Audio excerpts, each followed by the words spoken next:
अस्सलामुअलैकुम, आप देख रहे हैं डायरेक्ट लाइन। मैं हूं जवेरिया ज़ैद। नाज़रीन, ईद वीक गुजर चुका है, लेकिन ख़बरें कुछ ऐसी हैं जो पुरानी हैं, उसका तसलसल चल रहा है। इसी तरह से प्रोग्राम के आगाज़ में हम पाकिस्तान तहरीक इंसाफ की बात करेंगे। जनाब, अब भी कहा जा रहा है कि JUIFA और PTI के दरमियान बातचीत का सिलसिला जारी है और जल्द ही कौमी एजेंडे का ऐलान कर दिया जाएगा। यानी PTI को अभी भी हुकूमत मुखालिफ मुहिम शुरू करने के लिए मौलाना फजल रहमान की वापसी का इंतजार है। वो मुल्क से वापस आएंगे, ये कहा जा रहा है कि फिर हम एक बयानिया बना के पेश करेंगे। दूसरी तरफ पार्टी के अंदर इख्तलाफात जो हैं उनमें अब शिद्दत आ चुकी है। अरियमीन गंडापुर साहब ने जो एक इंटरव्यू दिया है, उसमें जो उन्होंने गुफ्तगू की है उसे सख्त तनकीद का निशाना बनाया गया है। सवाल ये होगा, आज के तहरीक इंसाफ की जो सियासी क़यादत है वो तो तकसीम का शिकार है। सियासी लड़ाई कैसे लड़ी जाएगी और क्या वाकई मौलाना साहब हुकूमत मुखालिफ तहरीक में PTI का साथ देने को तैयार हैं?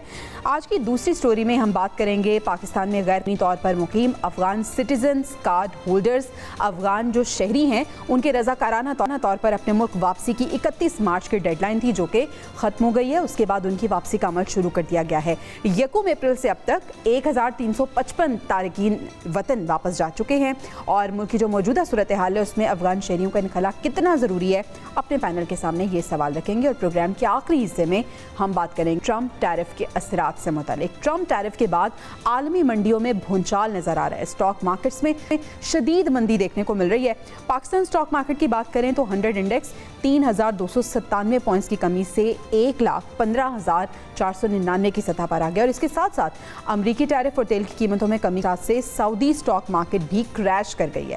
ट्रंप की जो मौशी पॉलिसीज़ हैं और टैरिफ असरात हैं, क्या दूसरे ममालिक के साथ साथ अमरीका के लिए भी मुश्किलात खड़ी कर सकते हैं? और जो कैमला हैरिस ने ट्रंप के हवाले से पेशन गोई की थी वो दुरुस्त साबित हो रही है? इस सब को आज हम डिस्कस करने जा रहे हैं। सबसे पहले मैं अपने पैनल का आपसे तारुफ करा देती हूँ, जिनके साथ हमने डिस्कशन करनी है। मोहम्मद आदिल साहब हमारे साथ मौजूद हैं, नसीर वागस साहब ने स्टूडियोज़ में ज्वाइन किया है और अब्दुल्ला हमीद गुल साहब भी आज की गुफ्तगू का हिस्सा रहेंगे।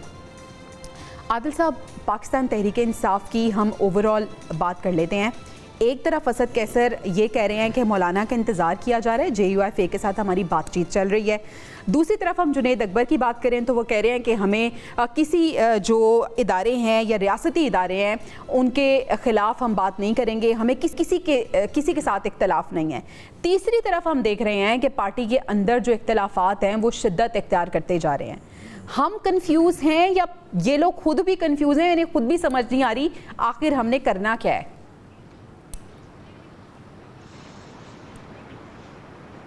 बिल्कुल, तहरीक इंसाफ खुद कंफ्यूज है। असल चीज़ ये है कि वहाँ पर क़यादत का बहरान है। जितने लोग इस वक्त मंजर पे हैं और आप देखें कि पंजाब में तहरीक इंसाफ की कोई लीडरशिप जो है वो मंजर आम पर नहीं है। इसी तरह सिंध में जो है वो तहरीक इंसाफ की कोई लीडरशिप नहीं है। जो भी मामला चल रहे हैं वो KP के से चल रहे हैं और KP में तकसीम दर तकसीम हो गई है तहरीक इंसाफ। वहाँ पर जितने भी जो तहरीक इंसाफ के रहनुमा हैं उनको एक दूसरे पर ट्रस्ट नहीं है। अब तो करप्शन के इल्ज़ामात जो है एक दूसरे पर लगाए जा रहे हैं और ये मामलात आहिस्ता आहिस्ता जो है वो मज़ीद ख़राबी की तरफ बढ़ते हुए दिखाई दे रहे हैं।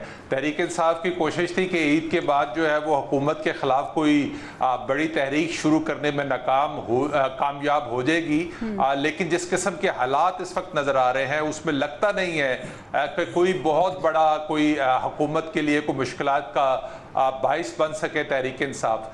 24 और 25 नवंबर को जो कुछ हुआ उसके बाद तो वैसे ही उनकी जो स्ट्रीट पावर जिस किस्म की इससे पहले थी उसमें वो बड़ी हद तक कमी जो है वो हो सकती है। और दूसरी चीज़ ये है कि हमेशा जब भी वफाक पर चढ़ाई हुई है उसमें KP ने रोल प्ले किया है, लेकिन KP में जिस किस्म की तकसीम है पार्टी के अंदर, कोई किसी को लीडर मानने को तैयार नहीं है, कोई किसी की बात मानने को तैयार नहीं है, कोई किसी की बात सुनने को तैयार नहीं है। तो उसके बाद लगता नहीं है कि कोई क़यादत जो है सामने है। इसीलिए तहरीक इंसाफ जो है वो कोशिश कर रही है कि मौलाना के साथ जो है मामलात किसी हद तक तय पा जाए। आज बैरिस्टर गौहर कहते हैं कि 15 अप्रैल तक जो है वो मौलाना ने जो है वो जवाब देने की बात की है। उसके बाद एक मुश्तरका लाएअमल जो है वो बनाया जाएगा। ठीक है, यानी आप इंतजार करते हैं 15 अप्रैल का। 15 अप्रैल को मौलाना साहब क्या जवाब देते हैं? वागा साहब, कोई पॉजिटिव जवाब आने की उम्मीद रखी जाए मौलाना की तरफ से?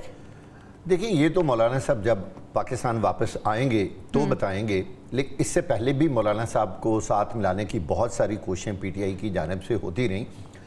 دیکھیں ہمیں اس چیز کا جو ہے وہ ہمیشہ خیال رکھنا چاہیے, اور میں بالکل ایز اے جرنلسٹ اس چیز کا اعتراف کرتا ہوں جو ہم حالات دیکھ رہے ہیں کہ پی ٹی آئی کا ووٹ بینک تو بہت زیادہ ہے, یہ بات تو اپنی جگہ بالکل 100% ہوگی اور جو ساری دنیا دیکھ رہی ہے. اب مسئلہ آ گیا ہے لیڈرشپ پہ. جب تک عمران خان جیل میں ہے نا, لیڈرشپ کا مسئلہ حل نہیں ہو سکتا. اس وقت پی ٹی آئی کی جو ساری قیادت ہے اور جتنے بڑے بڑے لیڈرز ہیں وہ کوشش کر رہے ہیں کہ کسی طرح سے بشرا بی بی کی اور عمران خان کی رہائی کے لیے حکومت کے اوپر زیادہ سے زیادہ ہم پریشر ڈال سکیں تاکہ ان کی جلد رہائی جو ہو سکے. عمران خان کی رہائی کے بغیر پی ٹی آئی کا کوئی حال نہیں ہے. صرف ایک صوبے میں جو وزارت اعلیٰ ہے وہ آپ کے سامنے ہے. سنسیئر ایفرٹس ہو رہی ہیں سیاسی قیادت کی جانب سے انہیں باہر نکالنے کے لیے؟ جی ان کی اپنی قیادت کی جانب سے بالکل یہ ایفرٹس ہو رہی ہیں. کچھ لوگ جو یہ کہہ رہے ہیں نا کہ جی پی ٹی آئی کی تو اپنی قیادت چاہتی ہے کہ عمران خان جو ہے وہ جیل میں رہے, یہ ایسی باتیں لوگ کرتے پھرتے ہیں, لیکن یہ بالکل غلط بات ہے کیونکہ اس قیادت کو پتہ ہے کہ جب تک عمران خان جیل میں ہیں ان کے حالات ٹھیک نہیں ہو سکتے, وہ کبھی بھی برسر اقتدار نہیں آ سکتے. لہٰذا عمران خان کا جیل سے باہر آنا پی ٹی آئی کے لیے بہت زیادہ ضروری ہے اور یہی ایک راستہ ہے. کیونکہ عمران خان اندر بیٹھا ہے, اس کا کانٹیکٹ لوگوں سے نہیں ہے. لیکن میں بار بار کہہ رہا ہوں کہ اب بھی پی ٹی آئی کا جو ووٹ بینک ہے اس پہ کسی کو کوئی شک نہیں ہونا چاہیے, اور اگر یہ بات نہ ہو تو عمران خان کب کا رہا ہو چکا ہوتا. جو عمران مخالف قوتیں ہیں خاص طور پر جو اس وقت موجودہ, اچھا یعنی جو ان کا ووٹ بینک ہے وہی ان کے خلاف ہے, ان کو نہ نکالے جانے کی وہ وجہ ہے؟ نہیں, ووٹ بینک تو ہاں یہ بات ہے. ٹھیک ہے عبداللہ حمید صاحب, پاکستان تحریک انصاف کی ہم اوور آل بات کر رہے ہیں. بانی پی ٹی آئی جو ہیں وہ جیل میں ہیں اور کنفیوژن کا شکار ہمیں پارٹی نظر آ رہی ہے. آپسی اختلافات ان کے اتنے زیادہ ہیں, بات وہ کر رہے ہیں کہ ہم نے سیاسی لڑائی لڑنی ہے, مولانا کا انتظار کیا جا رہا ہے. کیا آپ کو لگ رہا ہے جو ڈیڈ لائن دی ہے مولانا نے کہ آئیں گے تو جواب دیا جائے گا, کوئی پازیٹیو رسپانس ہوگا اور حکومت کے خلاف کوئی جارحانہ انداز اپنا سکے گی پی ٹی آئی؟ بسم اللہ الرحمن الرحیم, بہت شکریہ جی. سب سے پہلی بات یہ ہے کہ جو تحریک انصاف خیبر پختونخوا ہے اس کے وزیر اعلیٰ اپنی سروائیول کی جنگ لڑ رہے ہیں, اور ظاہر ہے آپ کو پتہ ہے کہ جب گیم آف پاور ہوتی ہے تو اس کے اندر اپنا پرایا کوئی نہیں ہوا کرتا. اس لیے جو وہاں کی لوکل قیادت ہے آپ کو پتہ ہے کہ سیاسی معاملات سے ان کو دور کر دیا گیا اور جنید صاحب کو اور دیگر رفقا کو جو ہے وہ سامنے لایا گیا, لیکن وہ بھی خاطر خواہ کردار ادا نہ کر سکے. دوسری بات یہ ہے کہ عید کے بعد انہوں نے ایک بڑی مہم چلانی تھی اور ایک احتجاجی پروگرام رکھنا تھا, جس طرح سے پچھلے سال انہوں نے چھوٹی عید کے بعد پروگرام کرنا تھا, لیکن نہ وہ پروگرام ہوا اور نہ اب اس پروگرام کا کوئی دور دور تک پتہ ہے. اب مولانا کی بات کریں, مولانا کے ساتھ میرے بڑے اچھے تعلقات ہیں, میری اس پہ بڑی مفصل گفتگو ہوئی ہے. آپ کو یاد ہوگا کہ مولانا صاحب جو ہیں وہ کبھی بھی اسٹیٹ کے اگینسٹ کسی پالیسی کا حصہ نہیں بنیں گے. وہ ایک بڑے سمجھدار سلجھے ہوئے سیاستدان ہیں, اور انہوں نے فلور آف دا ہاؤس پہ کھڑے ہو کے جب یہ تمام باتیں ہو رہی تھیں تو انہوں نے یہ کہا تھا کہ مفاہمیت کا راستہ اختیار کیا جائے. اب جو مفاہمیت کا راستہ اختیار اگر کرنا ہے تو پھر ظاہر ہے کہ عمران خان صاحب کی ٹرمز کے اوپر بات نہیں ہوں گی, بلکہ یہ ریاست کی ٹرمز کے اوپر گفتگو ہوگی, اور ریاست نے اپنی ٹرمز واضح بتا دی گئی ہیں. 3 press conferences D G I S P R general Ahmed Sharif Chaudhry یہ بیان کر چکے کہ جو بات چیت ہوگی وہ ہوگی حکومت وقت کے ساتھ. پھر متعدد بات میڈیا کی زینت بنتے رہے کہ جناب ابھی معاملات ہو گئے, ابھی ملاقاتیں شروع ہیں, فلانا ہے. ایسا کچھ نہیں ہو رہا. میں نے آپ کو یاد ہے آپ ہی کے پروگرام میں نے گزارش کی تھی کہ اسٹیبلشمنٹ کے ساتھ اس ٹائم پہ 0 روابط ہیں اور اسٹیبلشمنٹ کسی موڈ میں نہیں ہے. نمبر 1. نمبر 2 یہ ہے کہ 9 مئی کے واقعات کے اوپر ندامت بھی اختیار کرنی پڑے گی, اور ندامت کے ساتھ جو لوگ اس کے اندر ملوث تھے ان کو سزا. ٹھیک ہے عبداللہ حمید صاحب, آپ کہہ رہے ہیں کہ کوئی رابطے نہیں ہے, لیکن عادل صاحب, جنید اکبر صاحب یہ کہہ رہے ہیں کہ بل واسطہ یا بلا واسطہ جو طاقتور ادارے ہیں ان کے ساتھ ہمارے رابطے بھی ہو رہے ہیں, اور اس چیز کے لیے ہم بالکل شرمندہ نہیں ہیں. چلیں, وہ کہتے ہیں نا پشتوں میں ایک مثال ہے, میدان بھی ہے, ناپ لیں گے. नहीं मेहरन, मैं आई डू नॉट बिलीव कि इस टाइम पे किसी किस्म का भी कोई राब्ता ठीक है, ठीक है, ठीक है, आपका पॉइंट आ गया, आपका पॉइंट आ गया। आदिल साहब सवाल आपसे मैंने किया था।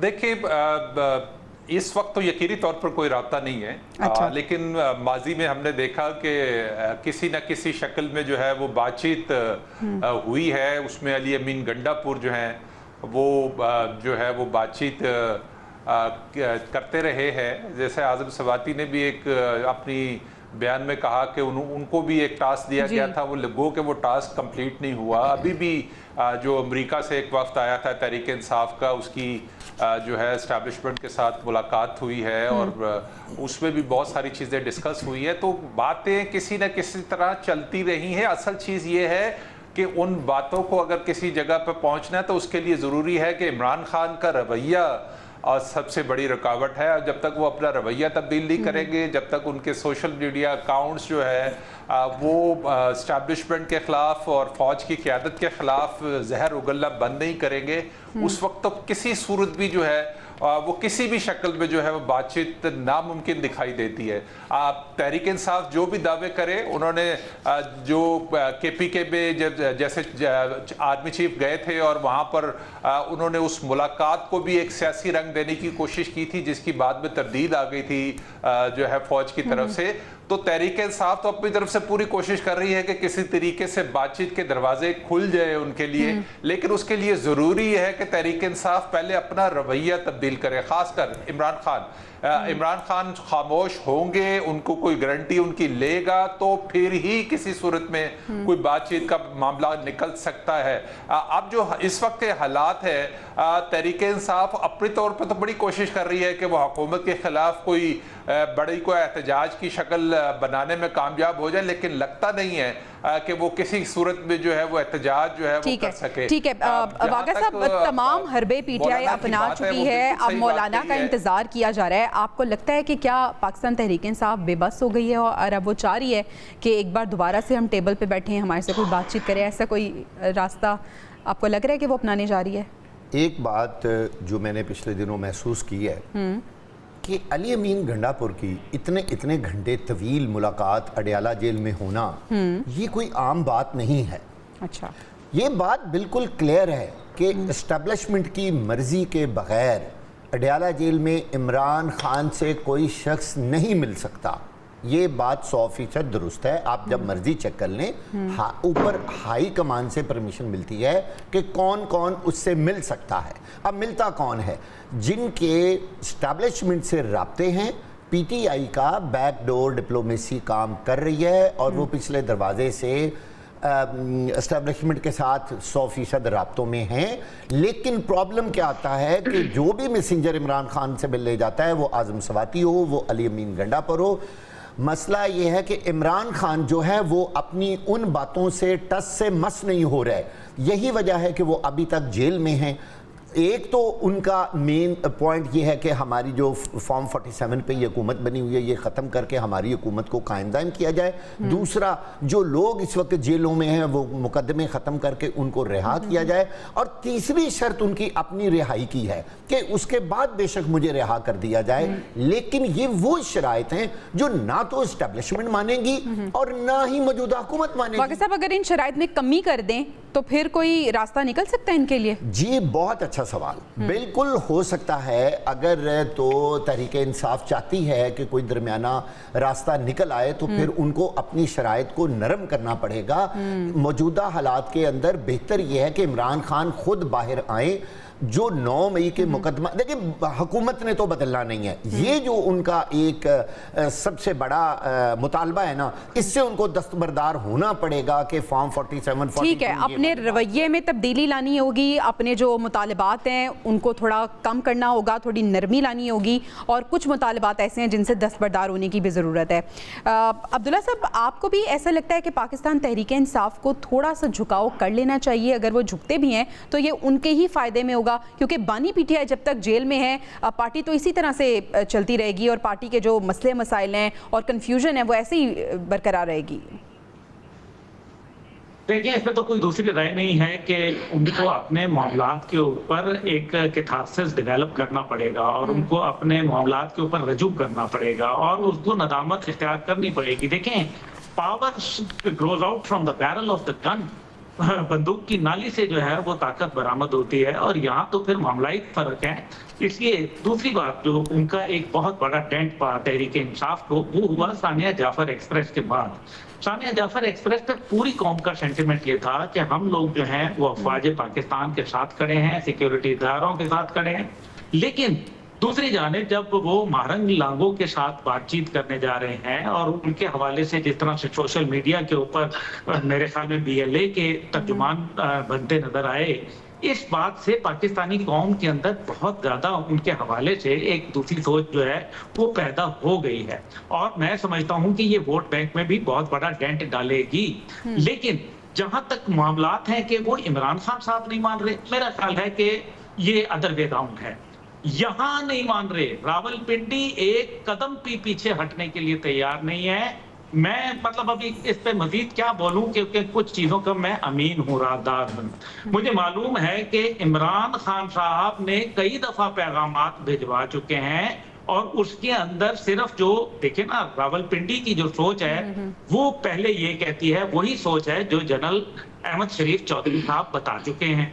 अब उसको अगर निगेट करेंगे तो ये एक मिनहसुल इदारे की सोच है, ये कोई फर्द वाहिद की सोच नहीं है। ये इस तरह से नहीं जैसे इमरान खान साहब डोमिनेट करते हैं, इस तरीके से इदारा डोमिनेट किया, उसके अंदर एक शख्सियत नहीं होती बल्कि एक उनकी कलेक्टिव विजडम के जरिए जो है ये चीजें निकलती हैं। मल्टीपल कमांडर्स कॉन्फ्रेंस होती हैं, उसके बाद ये मामलात होते हैं। हाँ, ये जरूर मैं कहूंगा कि एस्टैब्लिशमेंट ये चाहती है कि किसी सूरत जो है मामलात बेहतर हों और मुल्क में एक पॉलिटिकल स्टेबिलिटी आए, ये उनकी ख्वाहिश है। ठीक है, पॉलिटिकल स्टेबिलिटी जो है वो वक्त की ज़रूरत भी है, लेकिन थोड़ा झुकाव मेरे ख्याल में कर लेना चाहिए पाकिस्तान तहरीक इंसाफ को और ये नहीं के फ़ायदे में होगा। अगर हम चंद को कंक्लूड करते हैं तो आखिर में एक शॉर्ट क्वेश्चन मैं आपके सामने रखूंगी। आदिल साहब, अली अमीन गंडापुर साहब हमेशा कंट्रोवर्सीज का हिस्सा रहे हैं। अभी भी जो उन्होंने इंटरव्यू दिया है, उन्होंने कहा है कि बानी PTI ने टिकटॉक की तकसीम पर जो मरकजी कायदीन है उन्हें साजिशी का है, जिस पर उन्हें खासी तनकीद का निशाना बनाया जा रहा है। ये क्या आप जल्दी में मजीद ये इजाफा कर रहे हैं?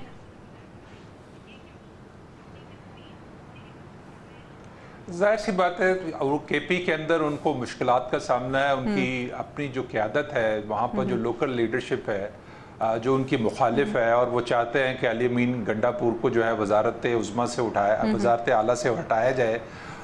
इसका वो उसका एक रद्द-ए-अमल में उन्होंने ये बात की है। आज गो के ब्रिस्टर गोहर ने उसकी वजाहत दी है कि बानी PTI ने इस किस्म की कोई बात नहीं की थी, लेकिन उसके बावजूद ये एक कंट्रोवर्सी जो है वो शुरू हुई है और पार्टी के अंदर काफ़ी ज़्यादा इसके ऊपर रिजेंटमेंट जो है दिखाई दे रही है। बिल्कुल ऐसी ही कंट्रोवर्सीज। वागा साहब, आपको लगता है कि ये जो कंट्रोवर्सीज हैं, ये इख्तिलाफात हैं, इससे पार्टी का मोराल मजीद डाउन होगा? आप ये देखें कि कैसी अजीब बात है कि पार्टी के लोग ही बयान दे रहे हैं और पार्टी के लोग ही उनकी तरदीदें कर रहे हैं। कैसी अजीब सूरत हाल है कि अपनी ही पार्टी के लोग। बात यह है कि अली अमीन गंडापुर साहब को ये सोचना चाहिए कि एक वाहिद KP के में एक हुकूमत है सूबाई जो कि PTI की है, वो अपनी हुकूमत को अगर इस तरह के बयानात दे के खुद कमज़ोर कर रहे हैं तो मेरा ख्याल में ये PTI के लिए कोई अच्छा शगुन नहीं होगा।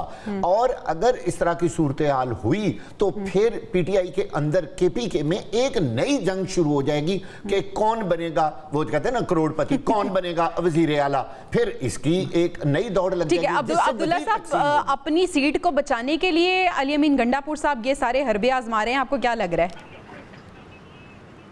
मैंने तो आपको पहले ही कहा है कि अली अमीन गंडापुर साहब की सर्वाइवल की जंग है बाबा। हाँ जी। और मौलाना फजलुर रहमान जो है उन्होंने बड़ी वाज़ेह शर्त रखी हुई है कि अली अमीन गंडापुर वजीर आला नहीं रहेंगे, और अगर अली अमीन गंडापुर साहब वजीर आला नहीं रहेंगे और अगर वो रहे तो मौलाना नहीं आएंगे, और अगर मौलाना आए तो अली अमीन गंडापुर नहीं रहेंगे।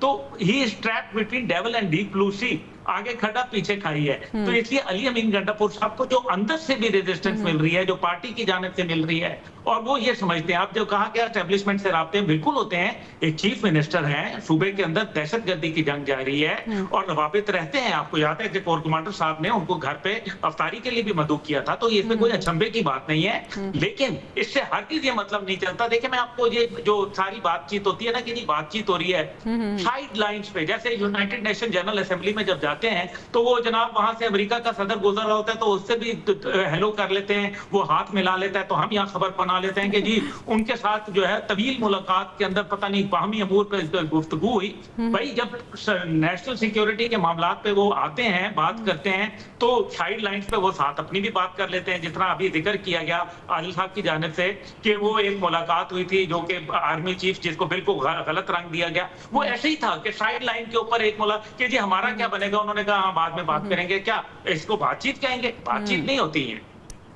ٹھیک ہے, یعنی کرکس آف دا سٹوری یہ ہے, چاہے کوئی کتنی ہی بات چیت کر لے, چاہے کوئی کتنی ہی خواہشات رکھ لے, مطالبات رکھ لے, مطالبات پیچھے کر لے, ہوگا وہی جو بانی پی ٹی آئی چاہیں گے, اور یہاں پہ بانی پی ٹی آئی کو سوچنے کی ضرورت ہے. ناظرین ہمیں بریک پہ جانا ہے, واپس آئیں گے تو افغان مہاجرین کی بات کریں گے. جو ڈیڈ لائن ہے وہ ختم ہو چکی ہے, اب کیا پروسیس چل رہا ہے, بریک کے بعد اس کو ڈسکس کریں گے. Stay with us. Welcome back ناظرین. افغان مہاجرین کی واپسی کا جو معاملہ ہے, ڈیڈ لائن ہے وہ ختم ہو چکی ہے اور ان کے گرد شکنجہ سخت کر دیا گیا ہے. اب تک 1 اپریل سے 1355 تارکین وطن واپس بھیجے جا چکے ہیں. اس کے ساتھ ساتھ پنجاب کی اگر بات کریں تو 1047 افغان شہریوں کو حراست میں بھی لے لیا گیا ہے. عادل صاحب, یہ جو افغان پالیسی ہے آپ کو لگتا ہے کہ اس کو ریوائز کرنے کی ضرورت ہے یا کوئی رعایت برتنی چاہیے, کیونکہ اسد کیسر صاحب کہہ رہے ہیں کہ جو افغان پالیسی ہے اس پہ پارلیمنٹ میں بحث ہونی چاہیے؟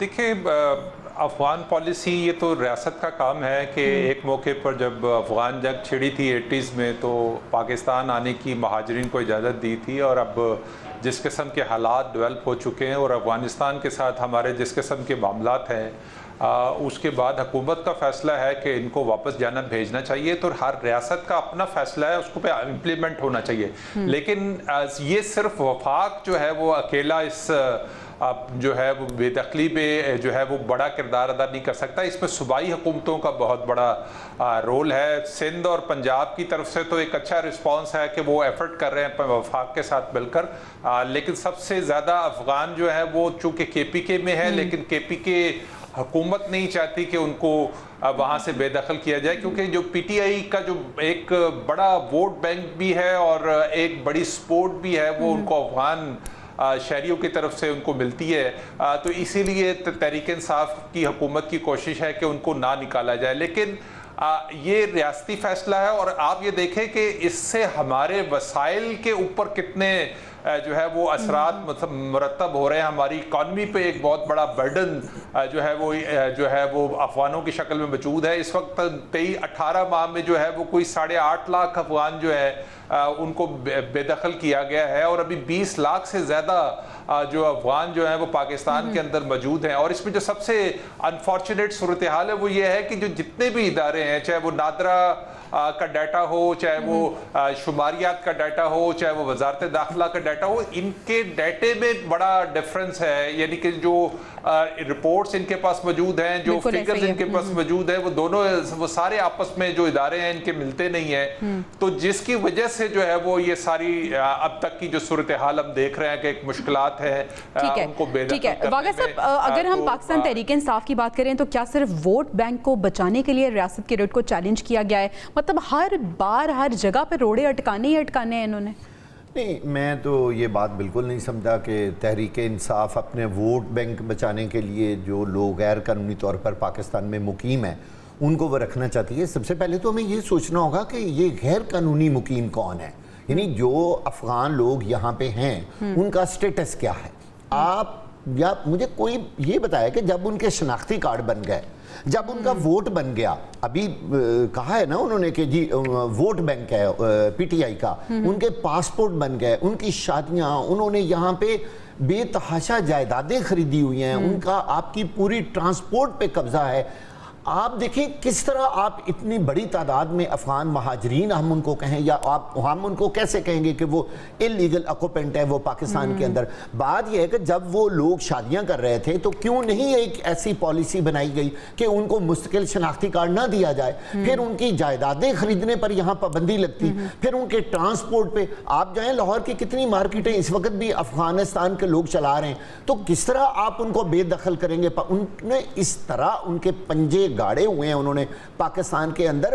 یہ بہت مشکل کام ہے. ابھی دیکھیے لاہور کے اندر 8 ٹیمیں لاہور میں بنائی گئی ہیں. ننکانہ صاحب ہے, شیخوپورہ ہے, قصور ہے, لاہور ہے. یہاں ایف آئی اے کے اسسٹنٹ ڈائریکٹرز کو آگے دیے گئے ہیں لوگ 5-5 4-4, ان میں انسپیکٹرز ہیں, اے ایس آئی ہیں, کانسٹیبلز ہیں. وہ اب افغانیوں کو پکڑتے پھرتے ہیں اور رکھ کہاں رہے ہیں. جو پی ٹی آئی نے پناہ گاہیں بنائی تھیں وہاں پہ افغان مہاجرین کو یا افغان انلیگل آکوپینٹس جو ہیں ان کو وہاں رکھا جائے گا. بھئی وہ واپس کیسے جائیں گے, وہ یہاں کیسے پکڑے جائیں گے؟ آپ کیسے کسی بندے کو جا کر کہتے ہیں جس کے ہاتھ میں شناختی کارڈ ہے, اس کے پاس پاسپورٹ ہے, اس کی زمین ہے, جائیداد ہے, پھر اس کے بچے ہیں یہاں پاکستانی فیملیوں کے ساتھ, وہ کس طرح کنیکٹڈ ہیں؟ آپ ایک بندے کو پکڑ کے کیسے لے جاتے ہیں؟ پھر اس کے بیوی بچے بھی ساتھ جائیں گے, پھر پورا خاندان جو ہے وہ افغانستان جائے گا. کس طرح یہ چیزیں ممکن ہیں؟ بھائی یہ جو ٹائم تھا ان چیزوں پہ پابندی لگانے والا, وہ ٹائم ہم نے گزار دیا. جو ہمیں چیزوں کو سرکل کرنا چاہیے تھا, جس سے ان کو علیحدہ رکھنا ٹھیک ہے. چاہیے عبداللہ صاحب, آپ وہ کو بھی ہم نے لگتا ہے نہیں کہ کیا. وقت اب گزر چکا ہے اور جو پانی ہے وہ سر سے گزر چکا ہے, لیکن پھر بھی کیا جو افغان شہریوں کا انخلاء ہے وہ ضروری ہے, ناگزیر ہے اور ہونا چاہیے؟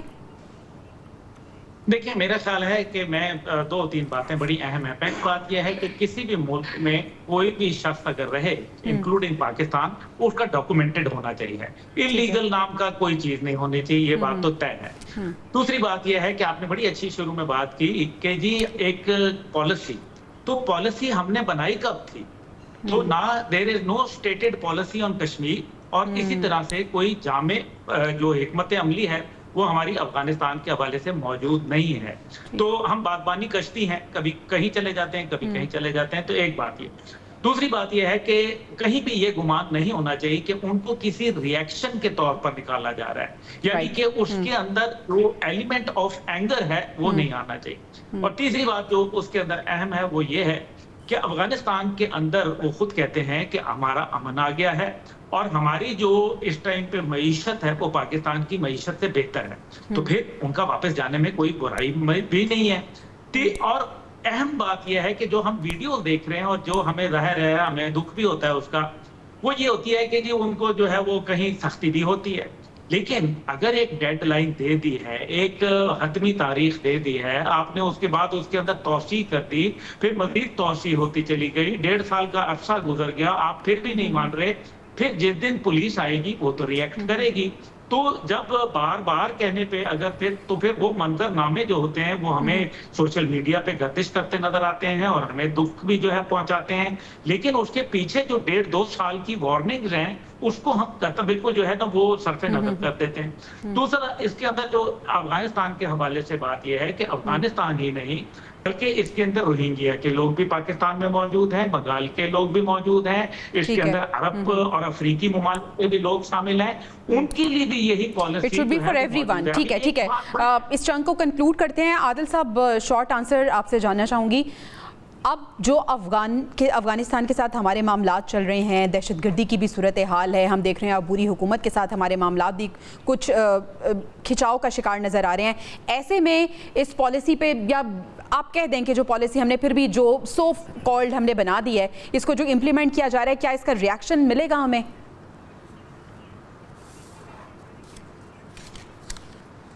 دیکھیں ریئیکشن تو آ چکا ہے, افغان حکومت نے اس کے اوپر ریئیکشن بھی دیا تھا, لیکن ہم اگر یہ ایک ریاست کی پالیسی ہے, ریاست سمجھتی ہے کہ یہ افغان, جیسے ہم نے دیکھا کہ بہت سارے جو دہشت گردی کے واقعات ہیں اس کے اندر افغان جو ہے وہ ملوث تھے, اور جو خارجی ہیں ان کے فیسلیٹیٹر اگر افغان یہاں پر موجود جو ہیں وہ فیسلیٹیٹر ہیں, تو ریاست کیوں نہ ایسے لوگوں کو جو ہے ملک سے اپنے نکالے کہ جو پاکستان کے اندر किसी न किसी तरीके से इलीगल एक्टिविटीज में ठीक है। मुलव्वस हो, ठीक है। जो दहशतगर्दी की ठीक है, कार्रवाइयों आपको में लगता है कि बिल्कुल facilitator दुरुस्त हो, फैसला हो रहा या है? और बहुत वागा साहब, ये जो अफगानिस्तान के साथ हमारे मामलात हैं, आपको लगता है कि इस तरह से मजीद जो है वो मसाइल पैदा होंगे, मजीद खिंचाव का शिकार होंगे ये? देखिए, गैर कानूनी तौर पर जो लोग यहाँ मुकीम हैं उनको तो बिल्कुल पाकिस्तान से जाना चाहिए, और यकीनी तौर पर हमारी इकानमी के ऊपर भी बहुत बड़ा बोझ हैं ये लोग। लेकिन मैं बार बार यही बात की निशानदेही कर रहा हूँ कि आप किस तरह उनको गैर कानूनी कहेंगे जब आप उनको सारी चीज़ें, सारे हकूक दे चुके हैं अपने मुल्क का। आपने ID कार्ड दे दिया, आपने पासपोर्ट दे दिया, आपने यहाँ लोगों की शादियाँ करा दी, उनको उन्होंने प्रॉपर्टियाँ खरीद ली। भाई वो कहाँ जाएंगे आप? किस तरह आप उनको, अच्छा मुझे ये बताइए, जो ये टीमें काम करनी आप किस तरह ढूंढेंगे? कहाँ हैं अफगानी लोग बैठे हुए? क्या उनके सरों के अंदर कोई सिम लगी हुई है कि ये FIA वाले जाके उनको महलों से, गलियों से और जहाँ भी वो ठहरे हुए हैं वहाँ उनसे निकाल लेंगे? ओ भाई, ये बहुत मुश्किल काम है पाकिस्तान से अफगानियों का इनखला। ये कोई अब्दुल्ला साहब, आपको भी ये लग रहा है कि मुश्किल काम है, इतना आसान नहीं है जितना ये नजर आ रहा है? देखिए, नथिंग इज इम्पॉसिबल, पहली बात। लेकिन जो अहम बात है वो ये है कि सोवियत यूनियन ने आके उनके 13 लाख लोग जो है वो शहीद कर दिए, उनके साथ दोस्ती हो गई। अमेरिका ने आके अपने इत्तेहादियों के साथ उनका ईंट से ईंट बजा दी, लाखों लोग शहीद हो गए, उनके साथ दोस्ती हो गई। लेकिन पाकिस्तान ने क्या जुर्म किए हैं? क्यों पाकिस्तान के खिलाफ ये क्रिकेट मैच के ऊपर जो रवैये हैं, क्या हमने इनिशिएट किए थे? हमने तो नहीं इनिशिएट किए थे, हम तो अंसारे मदीना का किरदार अदा कर रहे थे। इसलिए मैं ये समझता हूँ ठीक है, पाकिस्तान ने हमेशा फैसिलिटेट करने की कोशिश की है, लेकिन जो रिएक्शन आया अफगानिस्तान की तरफ से अनफॉर्चुनेटली वो उतना फ्रेंडली नहीं है, और अभी भी हम वही रिएक्शन देख रहे हैं और उनका रवैया भी वही देख रहे हैं। हमें ब्रेक पे जाने, वापस आएंगे तो हम ट्रम्प टैरिफ के हवाले से बात करेंगे। Stay with us. Welcome back नाजरीन। ट्रम्प टैरिफ के असरात की अगर हम बात करें और पाकिस्तान स्टॉक एक्सचेंज की बात करें तो इतनी शदीद मंदी रही कि 45 मिनट तक के लिए कारोबार को रोकना पड़ गया। 100 इंडेक्स 3297 पॉइंट्स की कमी से 1,15,499 की सतह पे आ गया। पाकिस्तान की सूरत हाल नहीं थी, बल्कि इसके साथ साथ जो सऊदी स्टॉक मार्केट है वो भी क्रैश कर गई। वाक़ई साहब, ये जो ट्रम्प टैरिफ सिचुएशन क्रिएट हो गई है, अगर हम पाकिस्तानी मईशत की बात करें जो ऑलरेडी हिचकोले खा रही है, जो ऑलरेडी मुश्किलात का शिकार है, किस कदर ये असरअंदाज होगा? सबसे पहले तो हमने ये देखना है कि पाकिस्तान जो है वो अमेरिका को क्या क्या चीज़ें दे रहा है। इसमें टेक्सटाइल है, चावल है, स्पोर्ट्स गुड्स हैं, लेदर प्रोडक्ट्स हैं, कारपेट्स, रग्स, केमिकल और मेडिकल इंस्ट्रूमेंट हैं। अगर हम इनकी वैल्यू को तरफ देखें तो 2020 और 22 के अरसे में $9 बिलियन की पाकिस्तान से एक्सपोर्ट हुई USA में, और 2023 में ये सिर्फ 5.18 बिलियन की, और 2024 में 6.3 बिलियन जो है वो पाकिस्तान से चीज़ें गई अमेरिका के अंदर। अब जब ये टैरिफ लगेगा इसके ऊपर तो यकीनी तौर पर अमेरिका के अंदर इन चीज़ों की कीमत बढ़ जाएगी, और पाकिस्तान से जो इसकी एक्सपोर्ट है टू USA वो कम हो जाएगी। लिहाजा पाकिस्तान की जो इकॉनमी है वो इस हवाले से काफ़ी कमज़ोर होगी, क्योंकि अमेरिका में ये बड़ा एक हिस्सा है, $9 बिलियन, 5.6 बिलियन और 6.3, जो कि अब बढ़ता जा रहा है। अगर यही सिलसिला जारी रहा तो पाकिस्तान को मुआशी तौर पर बड़ा नुकसान होगा, और पाकिस्तान के पास ज़र मुबादला कहाँ से आएगा? ये एक बड़ा सेटबैक पहुँचेगा पाकिस्तान को, और अमरीकी अवाम को जब चीज़ें महंगी मिलेंगी यकीनी तौर पर दूसरी दुनिया से भी, और ख़ास तौर पर चाइना से जो सुई से लेके जहाज तक बना के पूरी दुनिया को दे रहा है। दरअसल इस वक्त जो हिट हो रहा है वो चाइना सबसे ज्यादा, अमेरिका चाइना को असल में हिट करना चाहता है। जिस वजह से उसने पूरी दुनिया पे टैरिफ लगाया है वो एक चाइना पे लगा नहीं सकता था, वरना उस पे बहुत सारी आवाजें उठती कि जी आपने एक मुल्क को। आदिल साहब, इस क्राइसिस में कोई अपॉर्चुनिटी क्रिएट हो सकती है? पाकिस्तान कर सकता है कोई अपॉर्चुनिटी क्रिएट?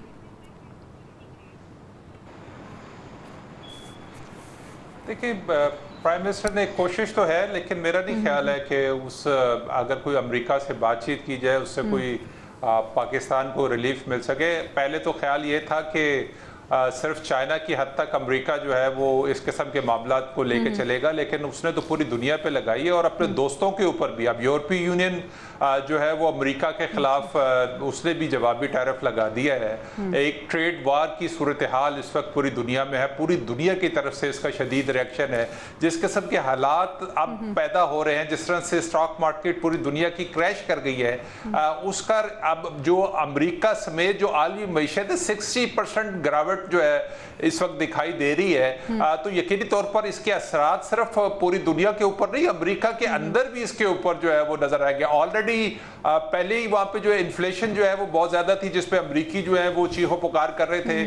اب اس طرح کی صورتحال کے بعد جب آپ ٹیکسز لگا دیں گے تو باقی جو انفلیشن ہے اس میں مزید اضافہ ہوگا. ٹھیک ہے عبداللہ صاحب، جو ٹرمپ کی معاشی پالیسیز ہیں اور یہ ٹیرف پالیسی ہے، کیا یہ امریکہ کے لیے بھی مشکلات کھڑی کرنے جا رہی ہے؟ دیکھیں، امریکہ کے لیے تو مشکلات کھڑی ہو گئی ہیں. ان کے ملک میں ابھی ایک آدمی جس کو ابھی بمشکل 3 مہینے ہوئے آئے ہوئے، وہ اس کی پاپولیرٹی جو ہے وہ 0 ہو گئی ہے. آلموسٹ لوگ اس کے خلاف سراپا احتجاج ہیں، سڑکوں کے اوپر ہیں. دوسری بات یہ ہے کہ ان کی جو پروڈکشن لائن ہے وہ تو ڈیفینس آرمامنٹ ہے. اور تیسری بات اس کے اندر جو ہے وہ چائنا کو تو زبردستی وہ دھکیل دیں گے. یورپ کے پاس کوئی آپشن نہیں رہ جائے گی ماں سوائے اس کے کہ چائنیز مصنوعات کے اوپر. آپ کو ہواوے 5G کا یاد ہوگا کہ جب انہوں نے اس کے اوپر امریکہ نے پابندی لگائی تو یورپین یونین نے فٹافٹ اس کے اوپر جو ہے پابندی لگائی. لیکن اب ایسا نہیں ہوگا. پاکستان پہ یقیناً اس کے اثرات ہوں گے، لیکن اس میں جو خیر کی بات ہے وہ یہ ہے کہ دنیا میں امریکہ لوگوں کو یا تو فنڈ دیتا تھا اور یا پھر جو ہے وہ لوگوں کی معاونت کرتا تھا معاشی طور پر. اب وہ دونوں چیزیں اگر وہ ختم ہو گئیں تو ان کا جو ایک ٹھیک ہے یعنی ہو سکتا ہے پاسبلٹیز یہ بھی ہیں کہ ٹرمپ وہ گڑا جو دوسروں کے لیے کھود رہے ہیں شاید اس میں خود بھی یہ گر جائیں. ہو سکتا ہے، پاسبلٹی کچھ بھی ہو سکتی ہے. ناظرین، پروگرام سے اجازت دیجیے، انشاءاللہ آپ سے کل ملاقات ہوگی. اللہ نگہبان.